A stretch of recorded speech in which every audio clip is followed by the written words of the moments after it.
السلام علیکم دوستو، ڈرامہ سیریل دام محبت کی نیکسٹ ایپیسوڈ میں آپ دیکھیں گے کہ بلال صاحب کو اب آہستہ آہستہ اس بات کا احساس ہو رہا ہوتا ہے کہ انہوں نے فرح اور وقاص کی شادی کروا کے ٹھیک نہیں کیا، کیونکہ اب انہیں وقاص کا رویہ اچھا خاصا برا لگنے لگتا ہے، جبکہ دوسری طرف اب ان کی دکان بھی کافی خسارے میں جا رہی ہوتی ہے۔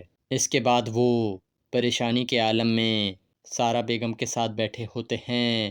اس کے بعد وہ سارہ بیگم سے کہتے ہیں، سارہ میں نے تو سوچا تھا کہ بیٹی کی شادی کروں گا تو خوشیاں آئیں گی، لیکن یہاں تو سب کچھ الٹا ہی ہوتا جا رہا ہے۔ یہ سن کر سارہ بیگم ان پر طنز کرتے ہوئے کہتی ہیں، خوشیاں تو ان کو ملتی ہیں نا جو دوسروں کو خوشیاں دیتے ہیں۔ یہ سن کر بلال صاحب سارہ بیگم کو غور سے دیکھنے لگتے ہیں اور ان کی بات سمجھنے کی کوشش کرنے لگتے ہیں۔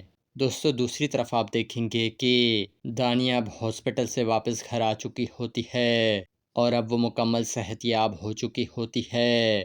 اس کے بعد دانیہ کی ساس اس کے پاس آتی ہیں اور اس سے کہتی ہیں، دانیہ بیٹا میں تو تمہیں اعصابی طور پر ایک بہت ہی کمزور لڑکی سمجھتی تھی، لیکن تم نے تو مجھے بالکل غلط ہی ثابت کر دیا ہے۔ بیٹا مجھے اس بات کی خوشی ہے کہ تم ایک بہت مضبوط لڑکی ہو، مجھے تم پر فخر ہے۔ دوستو اپنی ساس کی باتیں سن کر دانیہ بہت زیادہ خوش ہو جاتی ہے۔ دوستو جبکہ دوسری طرف آپ دیکھیں گے کہ وقاص کا لالچی پن اب آہستہ آہستہ کر کے سامنے آنے لگتا ہے۔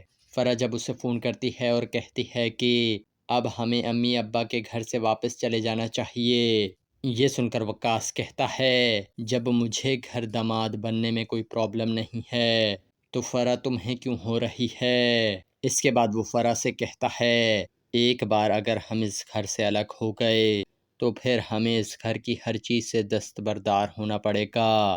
ہر چیز سے مطلب کہ ہر چیز سے، تمہیں سمجھ آ رہی ہے نا؟ اس پر فرح کہتی ہے، ہر چیز سے تمہارا مطلب ابو کا خزانہ ہے۔ یہ سن کر وقاص کہتا ہے، ہاں۔ یہ سن کر فرح کچھ سوچنے لگ جاتی ہے اور یہاں اس قسط کا اختتام ہو جاتا ہے۔